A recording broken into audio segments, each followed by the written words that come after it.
Sadhla Makandura, today is a special day for us because we have a group of special guests coming from Australia. Let me introduce Dr. Lionel Gopage. With a discussion in a similar kind of laboratory. And go to what the books of the Samadunada.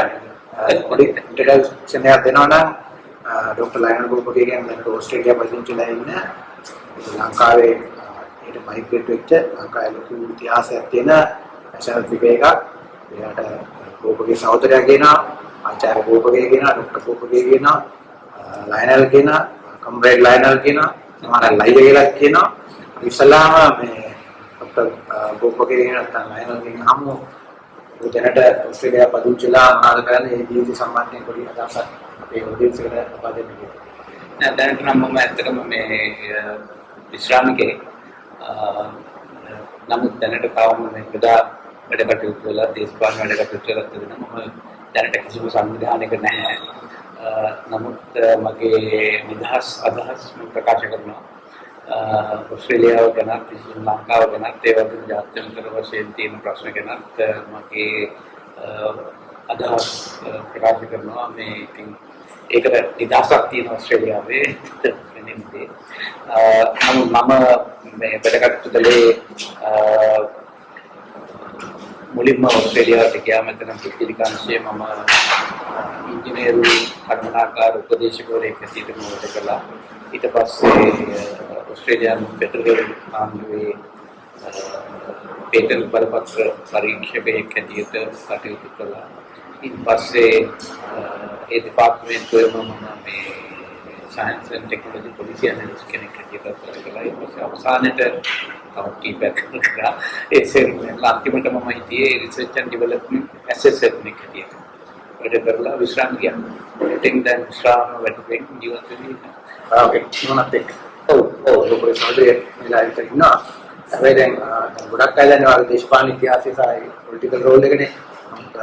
අපි දැන් ඒක ගොඩක් ඉගෙන ගන්න තියෙන්නේ engineering technology PhD එකකට මම හිතන්නේ ඉස්සරහට ඔව් ඒක විලා අතරම මේ engineering විතරක් නෙවෙයි ඒක economics පැත්තට ගත්ත ඒ කියන්නේ මගේ research thesis එක ඇවිල්ලා open economy ඒ කියන්නේ trade liberalization එක කොහොමද නිෂ්පාදකත්වය ඒ කියන්නේ productivity වල බලපාන්නේ කියලා.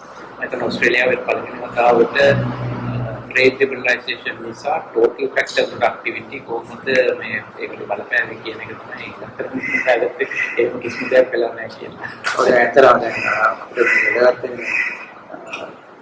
සහෝදරය දේශපාලන වශයෙන් විතර නෙමෙයි මම ඩොමේන් වල වැඩ කරපු ඊට පස්සේ ජාත්‍යන්තර වශයෙන් ලංකාවේ මම ජපානයේ වල තියෙන ඊට පස්සේ ඔස්ට්‍රේලියාවේ ඊට පස්සේ ලංකාවත් එක්ක සම්බන්ධකම් තියන ගොඩාක් ඩොමේන්ස් වල වැඩ කරනවා. මම පුද්ගලිකවත් ඒක ගොඩක් කැමති සහ අපි පොඩ්ඩක් ගන්න ගන්න ඒ මතන මේන්දලා. දැන් මේ පාර නකට ආයෙත් ගිහින් පස්සේ අවුරුදු දෙකකට පස්සේ ඒකට දැන් ඇවිල්ලා විශේෂ ඉවෙන්ට්ස් මොනවද කරේ කියන කොට විස්කන ඇත්තටම මම මේ ඉන්න ප්‍රධාන හේතු දෙකක් තිබුණා එකක් තමයි කියන්නේ මගේ අසනීපවත් වෙන නිසා මම දැන් අවසන් කරන්නත් වෙනවා කියලා යාළුවෝ ළඟට ඉන්ටර්නෙට් බලලා යන්න කවුලේ ඒක එකපාරම ඊළඟට දෙවෙනි එක තිබුණේ මේ විමුක්තිය පිළිබඳව පොතක් ලිව්වා ඒ පොත පළ කිරීම එළිදැක්වීම සඳහා එකක් ඊළඟට අපේ මේ පෙරදෙණි විශ්වවිද්‍යාලයේ ඉංජිනේරු පීඨයේ 56 වෙනි සංවත්සරයේ තියෙනවා මේ සැප්තැම්බර් වල ඒක සමාජයට අපේ කට්ටියගේ අවසාන සංවත්සරය වෙන්න පුළුවන් ඒකට සහභාගී වීමත් එක්ක තමයි මේ ඒ වගේ වැඩ කටයුතු කිහිපයක් එකට කරගෙන යන්න තමයි මේ තරය මම ඒකේ ගොඩක් ඉම්පෝටන්ස් එකක් තියෙනවා පොසිබල් අවසාන එක කියලා කියනවා තාමතර ඉවෙන්ට්ස් කීපයක් තියෙනවා මම දැන් ඔතේ ගත්තොත් එහෙම මේ විමුක්තිකී ඒ උත්සවයට සහභාගී වුණා ඒක ඇත්තටම පොතක් ලොන්ච් කරා ඒක නැෂනල් ඉවෙන්ට් එකක් ඇටියට තාම ලොකු සහභාගීත්වයක් එක්ක ඉම්පෝටන්ට් පර්සනැලිටි එකක් ඇවිල්ලා හිටියා ඒකේ ලොකු ඒක ඇත්තටම කොහොමද නිකන් මම හිතන්නේ යුනික් ඇන්ඩ් හිස්ටොරිකල් ඉවෙන්ට් එකක් දැන් ඔබතුමාගේ මොකක්ද කියන රිෆ්ලෙක්ෂන් එක කොහොමද ඒක සාර්ථකයිද මොනවද ඒක මම හිතන්නේ මේ මගේ පැත්තෙන් ගත්තොත් ඒක ඉතාමත්ම සාර්ථක මේ අවස්ථාවක් මොකද මම හිතන්නේ අපි මම ඇවිල්ලා සති දෙකකින් තමයි ඒක තිබ්බේ ඒ සති දෙකෙන් මම හිතන්නේ දවස් 10ක් විතර තමයි මේක සංවිධානය කළේ ඉතින් අර අපි කලින් මේක කරපු නිසා අපිට අත්දැකීමක් තිබුණේ ඒ උඩ මේ සංවිධානය කරලා සමහර අඩුපාඩුකම් තිබුණා. නමුත් ඒ අඩුපාඩුකම් නැති වුණා. මම හිතන්නේ ඉතාමත්ම සාර්ථක එකක්. සහභාගීත්වයක් තිබුණා. ඊළඟට සහභාගීත්වයේ ප්‍රතිචාරය තිබුණා. ගත්තම මම හිතනවා උගක් සාර්ථක එකක් කියලා. ඔව් දැන් අපිට ඒ ඉවෙන්ට් එකේ සහ ඒක ඇතුලේ සයිඩ් පස්සේ වෙච්ච කොට ඩිස්කෂන්ස් වලදී මේකත් අදහස් වුණා විශේෂයෙන්ම මේ යුක්තිගෙන ඔබතුමා ගෝ විදිහටම මේ එක සින්දු පොරසක් හරි කලාවේ කැලක් විතරක් නෙමෙයි ඒක ලංකාවේ දේශපාලන කලා ඉතිහාසයේ අපිසි ඉවොලුෂන් එකක් නැත්නම් මූවමන්ට් එකක් විදිහට පරිවර්තන වෙනවා. ඒකට ගොඩක් අය වෙන අදහස් තිබ්බා.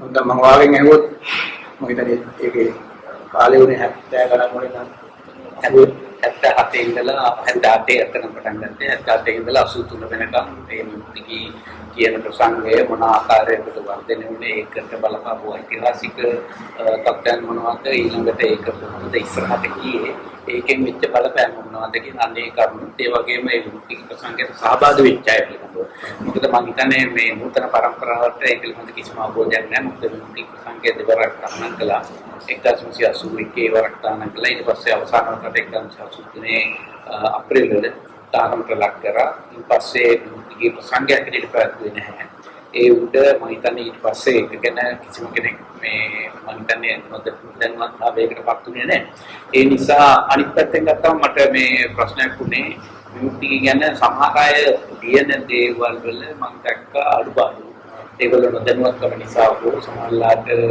කීර්තියක් කරගෙන ඉස්සරහට යම් විදියට ඒවයි අඩුපාඩු ලොකු අඩුපාඩු තියෙන දේවල් තමයි පටන් ගන්න ඉගෙන ගන්නවා. ඉතින් මම හිතුවා මේකට සහභාගී වෙච්ච අයගේ ඓතිහාසික දායකත්වයට ඒක ඇත්තම ඓතිහාසික වශයෙන් සාධාරණ අත්දැකීමක් නෝනේ ඒකද ඒක මගේ දායකත්වයට. ඒ නිසා මම මේ පිළිබඳව තොරතුරු මා දන්නා තොරතුරු සහ අනිත් අයගේ තොරතුරු එකතු කරලා චිත්‍ර මේ ෆොටෝග්‍රැෆ්ස් එකතු කරලා ඊළඟට සමහර කරුණු එකතු කරලා ඒ පිළිබඳව අනිත් අයගේ තොරතුරු කළා. පුළුවන් ඇටියට ඒක සරු සම්පූර්ණ මතක් නෙවෙයි. නමුත් මම හිතන්නේ අවුරුදු 7 විතර කාලයක් තිස්සේ එකතු කරපු අවසානයේදී විදියට ඉතින් මම හිතනවා ඒක සාපේක්ෂව ගත්තම ඒක සෑහෙන හොඳ විද්‍යාවක තිරමත් සලකන්න. තව වැඩි දියුණු කරන්න පුළුවන් ඊළඟ සංස්කරණයකදී තොරතුරු තවත් මම හිතන්නේ එතනට සහභාගී වෙච්ච සමහර කට්ටිය ඒගොල්ලන්ගේ සාධකත්වයේ පිළිබඳව සමහර කට්ටිය ඇත්තම කියන කරුණු අපිට අමාරුයි සනාථ කරගන්න. මොකද දැන් මම උදාහරණයකට කිව්වොත් සමහර මට දෙන්නේ තුන් දෙනෙක් ඉදිරිපත් කළා තිබුණා මේ මාර්සිංහ සහෝදරයා ලිව්වයි කියන ගීත ඒගොල්ලෝ තමයි ලිව්වේ ඒ කාලේ. නමුත් ඒගොල්ලන්ගේ නමින් ඒක ඉදිරිපත් කරන තිබිච්ච බිය නිසා මොකද ඒ කාලේ ධවල භීෂණයක් තිබුණේ. ඒ භීෂණ තත්ත්වයන් යටතේ ඒගොල්ලන්ගේ නමින් ඒව ඉදිරිපත් කරන ඒගොල්ලෝ මැලි වුණා. ඒක මාර්සිංහ සහෝදරයාට බාර දුන්නා. මාර්සිංහ සහෝදරයාගේ නමින් ඒක ප්‍රහාර කළා. ඉතින් දැන් ඒක ඔප්පු කරන්න අපිට මේ විශ්වාස කරගන්න විදිය නැහැ. නමුත් මම උද්දේශකව දානවා උදාහරණයකට මේ සුසිල් කර්මාරත්න කියන සහෝදරයා එයා ලියපු ගීත ටික මට උද්දේශකව දීලා කිව්වා ඒ අත්දැකීමක් තියෙනවා මගේ නම පාවිච්චි කරන්න එපා මේක ඕන විදියකට පාවිච්චි කරන්න. ඉතින් සමහර කට්ටිය හිතුවා මම තමයි මේ විදියට ලියලා තියෙන්නේ කියලා. මම නෙවෙයි ලියුවේ සුසිල් කර්මාරත්න. නමුත් එයා මේ අලුත්තරට එක්ුණා අවුරුදු දෙකකට පස්සේ ඒ නිසා මම යාගේ නම පාවිච්චි කරා. පාවිච්චි කළා මෙයා තමයි මේක නිබඳ. ඒකට තමයි කට්ටිය දන්නේ මේක ගීත ලියලා තියෙනවා කියලා. ඉතින් ඒ වගේ තත්ත්වයන් උද සමහර අඩුපාඩු නොයෙක්ව තියෙන්න පුළුවන්. ඉතින් ඒවා ඉදිරියේදී නිවැරදි කරන්න තියෙන කරුණු. හරි දැන් අපි දැන් ඒක ඔය ගොඩක් කතා කරනවා මට.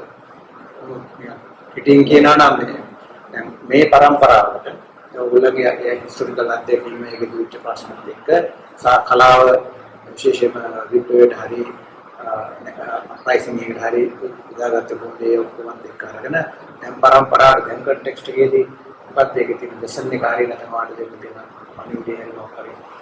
ඔය ඇත්තටම වාචනේ අපි මුක්තිගේ પરම්පරාව ආරම්භ කරනකොට අපේ සමාජයේ උනේ බොහෝ වෙලාවට සමාජයේ පීඩාවටපත් කොටස් ඒ පිළිබඳ අවබෝධයක් නැතුව ඒ පීඩාව පිළිබඳව අවබෝධයක් නැහැ ඊළඟට ඒ පීඩාවෙන් එළියට එන්නේ කොහොමද කියන එක පිළිබඳව අවබෝධයක් නැති නිසා ඒ අයට යම්කිසි අවබෝධයක් ඒගොල්ලන්ගේ අවබෝධය වැඩි කිරීමත් ඒගොල්ලන් ප්‍රබෝධමත් කිරීම තමයි බලාපොරොත්තු වෙන්නේ. නමුත් ඒක නිසා අනිවාර්යයෙන්ම ඒ කියන්නේ ඒ කාලේ ජනකාන්ත කරන්නේ සංවිධානයේ තමයි අපි ඒක කලේ සමාජවාදී කලා සංගමයේ හැටියට ජනකාන්ත කරන්නේ දිශාවට මිනිස්සු යොමු වුණා. ඒක මේ සිද්ධ දෙයක් එක පිළිගන්න. නමුත් මම හිතනවා සමහර අයගේ චෝදනාවක් තියෙනවා මේක මේ ජනකාන්ත කරන්නේ කඩදීම සඳහා කරපු දෙයක්. ඒකත් ජනකාන්තනේ පණිවිඩය ගෙන යන්න කරපු දෙයක්. නමුත් ඇත්තටම කිසිම අනුදීමක් නැහැ මම හිතන්නේ ගීත දිහා බැලුවොත් ඒ ගීත පුළුල් රාශියක ඒවා. ඒ කියන්නේ වතුකම් කරන ගැන තියෙනවා උතුරු ප්‍රදේශාන කියන ජනතාව ගැන තියෙනවා දීවලයින් ගැන තියෙනවා මේ විදිහට ජාත්‍යන්තර මේ දැන් අතරම දැන් ඔබ ඒ විදිහට තව සාර්ථක ජාතික උත්සවයක් අතර වෙනවා හිතන්නේ ඒක හැම පාටිසිපේෂන් එක ඒක හැම මීඩියා කවරේජ් එක ඒ ආරම්භ බලපුවාම ඒක ක්‍රියේට් කරපු ඩිස්කෂන් එකත් එක්ක විමුක්තියේ අන අවුරුදු 30 ගානකට පස්සේ කොහොම හොඳ පොසිටිව් ඉම්පැක්ට්ෆුල් ඒකේ තියෙන ඒ සෙපරේට් ඉන්විටේෂන් කොහොමද එක්ක ඒකේ ලොකු මම හිතන්නේ ඩිස්කෂන් එකක් ලංකාවේ පටන් ගත්තා. නමුත් දැන් ඒක ගොඩක් වෙලා හිස්ටොරිකල් කන්ටෙක්ස්ට් එකනේ ඒක බිල්ඩුනේ ඒක ෆීල්ඩුනේ සායක ඩෙවලොප්ුනේ ඒක ඒක තානම් පස්සේ සායක ජයගුරු ඒ වගේ අපේ කරන්නේ ඕගොල්ලන් කියන එක කරන්නේ නැහැ ඔයගොල්ලෝ මේ පිළිගන්න අවුලක් නැහැ. එතකොට අපි දැන් මේකනේ ඒ ප්‍රශ්න ඒ වගේ අහන ප්‍රශ්න මේ වගේ ඉතර අධ්‍යක්ෂක සහ ඒකකින් අරගත්ත දැනුමෙන් ඒකෙන් ලැබිච්ච ලෙසන්ස් වලින් දැන් අද සමාජයේ ඉන්න තරුණයෙකුට නේද මම අද සමාජයේ ඉන්න අද ලෝකයේ වෙන කන්ටෙක්ස්ට් එකක ඉන්න අයට අපිට දෙන්න පුළුවන් පණිවිඩය නැත්නම් ඒකෙන් ලැබෙන අපි මොනවද ඒක කොහොමද කල්පනා කරන්නේ මම හිතනවා ඒ කියන්නේ ඇත්තටම මේ සම්පූර්ණයෙන්ම අලුත් දෙයක් නෙවෙයි මොකද එකක් ඒ කියන්නේ මිනිස්සුගේ සම්ප්‍රදාය මම කියන්නේ අපේ ලංකාවේ කරක් නෙවෙයි ඒක ජාත්‍යන්තරවත් කිසි කී සම්ප්‍රදායක ආభాෂයෙන් ඇතිවෙච්ච එකක්. එතකොට ඒ මුක්ති කියලා ආభాෂයත් අරගෙන අලුත් සම්ප්‍රදායන් විශේෂයෙන්ම වටේ රටවල ඒකාකාරී සමාජ අරගල තියෙනවා මිනිස්සු නැගිටිනවා මිනිස්සු තියෙන ක්‍රමය වෙනස් කරන්න ඕනේ කියලා ඒවට සංස්කෘතිය පාවිච්චි කරනවා. අන්තික සමහර විද්‍ය වර්ගවලදී පාවිච්චි කරපු මේ සම්ප්‍රදායන් තියෙනවා. මේවා අරගෙන ලංකාවේ තියෙන අද තත්ත්වය වෙනස්. එදත් විචාර තත්ත්වය නෙවෙයි අද තියෙන්නේ. අද ඊට වැඩි වෙනස්. එකක් කියන ආණ්ඩුවක් වෙනස්. නමුත් සමාජය හැටියට ගත්තොත් සමාජයත් වෙනස්. මේ සමාජයට ගැළපෙන විදිහේ මේ සම්ප්‍රදායන් ඇති කරලා ඒ අදහස ඉදිරියට ගෙන යන්න මොකද අදත් අපේ සමාජයකට පීඩාවෙන් නිදහස්වෙච්ච සමාජයක් නෙවෙයි තාම පීඩිත සමාජයක් ලංකාවේ ගොඩේ ජනතාව කොහොමද සියලුම ජනතාව ඊළඟට නාගරිකෝගත සත්‍යයන් පීඩාවට පත් වෙනකොට මේ අය තවමත් බලාපොරොත්තු වෙන මේ කාලේ වගේ එක සමානකමක් තියෙන්නේ තවමත් ඒ තමන්ගේ පීඩනය ගැන අවබෝධයක් නැහැ ඒ පීඩනය නිදහස් වෙන කොහොමද කියන එක ගැන අවබෝධයක් නැහැ ඒ නිසා මම හිතන්නේ මේ සම්ප්‍රදායක ඒ සම්ප්‍රදාය ටිකටම ගෙන යන්නේ අවශ්‍යතාවයක් තියෙනවා ඒකට අවශ්‍ය පසුබිම හරිගස්සගෙන ඒ අවශ්‍ය සම්ප්‍රදායන් උකාගෙන මේ ඉස්සරහට ගෙන යන අලුත් පරම්පරාවට මම හිතන්නේ වගේ කෙනෙක් ඒක කරා වියකේ හරිද මට දැන් තව මේ ක්‍රිටිකල් ප්‍රශ්නයක් අහන්න ඕන. ඒකෝට දැන් ඔබ කිව්වා වගේ දැන් ඒ යුගයේ මේ ගීතෙන් යම් කන්ට්‍රිබියුෂන් එක මොටිවේෂන් එක ජනතාවට දෙන්න පීපල්ස් මූවමන්ට් එකට ලැබුණා ඒක ප්‍රයෝජනක් තියෙනවා. ඩිස්කස් කරනවා මේ පොලිටිකල් ඉම්පැක්ට් එක. හැබැයි දැන් අපි දැක්කලා කොවිඩ් වල සවුත් ඒෂියාවල තිබිච්ච ජනතා නෙගටිව් මොකද සෝෂල් චේන්ජ් එකට ලංකාවේ බංග්ලාදේශයේ नेपाले ඉන්දුනීසියා ඒකෝට දැන් අපි පුද්ගලිකව සාමාන්‍ය කියන්නේ අයිඩියොලොජි ගාවත් අපි ගොඩක් වෙලා දකින්න වෙනස මේක නන් වයලන්ට් මේනේ නන් වයලන්ට් යුත් මූවමන්ට්ස් තමයි දැන් ගොඩක් වෙලාවට සාර්ථක වෙලා තියෙන්නේ. එතකොට දැන් ජීවිතෙක තියෙනනේ මන්නත් ආරවල දෙකක් සාර්ථක වුණා හැබැයි පාර්ලිමේන්තු සිස්ටම් එකේ කොහොම බලයල්ද. එතකොට දැන් මට අහන්න ප්‍රශ්න දෙකක් අතනවා. දැන් ඒ දවස්වල විමුක්තිකවල අර වයලන්ස් ජස්ටිෆයි කරන මොන හරි ගීත වගේ තිබුණාද? නැත්නම් කියන්නේ මොකක් හරි ජස්ට් කෝස් එකකට අන්න ආයුධ වැඩිමේ සම්බන්ධයෙන් දෙකේදී කිසි පදතියෙන්නේ ඒ ගැන ඔබගේ මොකද දැකීම වෙනකොට මේ නන් වයලන්ස් කියන එක විභාගයේ පුතේ අලුත් ගීත කල්චර් එකක් තුළ අල්වා highlight වෙනවා. එහෙම නැත්නම් මම හිතනවා ඒ violence justify තිබුණා නම් ඒක තව දුරට ගමන් නැහැ. මම හිතන්නේ ඒ දවස්වලත් එහෙමයි. ඒක දෙපැත්තක් තියෙනවා. කතා කරන්නේ. පළවෙනි දේ තමයි අපි දැන් 71 වෙනකොට අපි මානවවාදී ආවාදයේ යටතේ ඉදිරියට අපි කොමියුනිස්ට් පක්ෂයේ සෝවියට් නෙමෙයි කොමියුනිස්ට් ව්‍යාපාරයක් කරන්නේ ඒකෙන් විදිහට චීන දෙවියන්ට කියලා මානවවාදී ආවාදයේ අපි හිටියේ. ඒ කාලෙත් වෙච්ච ජාත්‍යන්තර තත්ත්වයට විශේෂයෙන් ඒ කියන්නේ මට විදියට 52ක පමණ ඇමරිකාව මැදිහත් වෙලා මැතිවරණ වලින් ජනතාවගෙන් බලයටපත් වෙච්ච ආණ්ඩු බැඳලා මේ හමුදා ආණ්ඩු පිටවල තිබුණා. ඒක එක පැත්තක්. අනිත් පැත්තෙන් ඒ කාලේ අපිට තිබිච්ච ලොකුම විනාශය තමයි මම හිතන්නේ අත්දැකීම. ඉන්දුනීසියාවේ කරපු සංහාරයේ 20 ලක්ෂයක් දෙනා කොමියුනිස්ට් පක්ෂය විනාශ කරලා සුකර්ණෝ බලයෙන් කරලා සුහර්තෝ බලයෙන් අපිට කොමියුනිස්ට් පක්ෂය අයිතිත්වයට දාපන කළා. ඒ වගේ තිබිච්ච තත්ත්වයක් ජාත්‍යන්තර අපිට අපේ මනසේ ඒක බලපෑවා. ඊළඟ අනිත් පැත්තෙන් ලංකාවේ ඒ කාලේ මුදල් ඇමතිවරයාගේ එයා තමයි ප්‍රමුඛ දේශපාලන ජනහිතී කෙනෙක් තිබුණේ. කවුරුත් දන්නවා යන්කිලි කියලා හැදීරුණ මොකද ඒ තරම් මේකට පක්ෂපාතී කෙනෙක්. ඔහු කිව්වා ලංකාවේ මැතිවරණ සිස්ටම ඔපොසිෂන් එකට අපලන්න ඕනේ කියලා. ඒකට අර ජාත්‍යන්තර තිබිච්ච තත්ත්වයක් එක්ක මේක සමපාත වෙනවා. ඉතින් මේ වගේ තත්ත්වයක් තුළ අපේ මනස වැඩ කළේ එක පැත්තකින් අර මාओवादी බලපෑමක් ඇත්තේ ආයුධ සම්තරකලයක් තුලින් මේ රටේ සමාජය මතක් කරන්න ඕනේ කියලා. ඒක ඇත්තටම මේ ජනතා විමුක්ති කරමුනේ කාලේ ව්‍යාපාරයේ හිටිච්ච ව්‍යාපාරයේ විතරක් නෙවෙයි. ඒ කාලේ ඇත්තටම කණ්ඩායම් ගණනාවක්ම හිටියා. ගාමිණී ආපා සහෝදරයාගේ පෙරදිගසුලා කල්යාණන්ද තිබුණාගේ සංගතන්ත මතක නැහැ. ඒ වගේ ව්‍යාපාර සුනිද්ද වෙනවර රෝගී සම්පූර්ණ ගණනාවක් නැහැ. මොම මේ කල්පනා කළේ සම්බන්ධතාවකලින් තමයි මේ වෙනසක් කරන්නේ. මේ ඔක්කොම ජීවිතේ ඉරපොට්ටේ නෑ. මුලින්ම ආවෝදී ව්‍යාපාරෙ ඉඳලා මම වෙච්චාය. එතකොට දැන් මම මේකෙන් අදහස් කරන්නේ මේ අපි කරපු දේ සාධාරණීකරණය කරන්නේ මොකක් වගේ ඒ කාලෙ තිබිච්ච සංදර්භයේ තේරුම් ගත්තේ නැත්නම් අපිට අවබෝධ කරගන්න බැරි නැතුනේ කියලා. දැන් ගත්තම දැන් තියෙන තත්ත්වය එදා සංවිධානාත්මක පක්ෂයක් අපි කරපු මූලික වැඩපිළිවෙල මම දැන් දෙයක් තමයි ජනතාව වෙනුවට පක්ෂ ආදේශ වෙච්ච එක. ඒක වැරදි.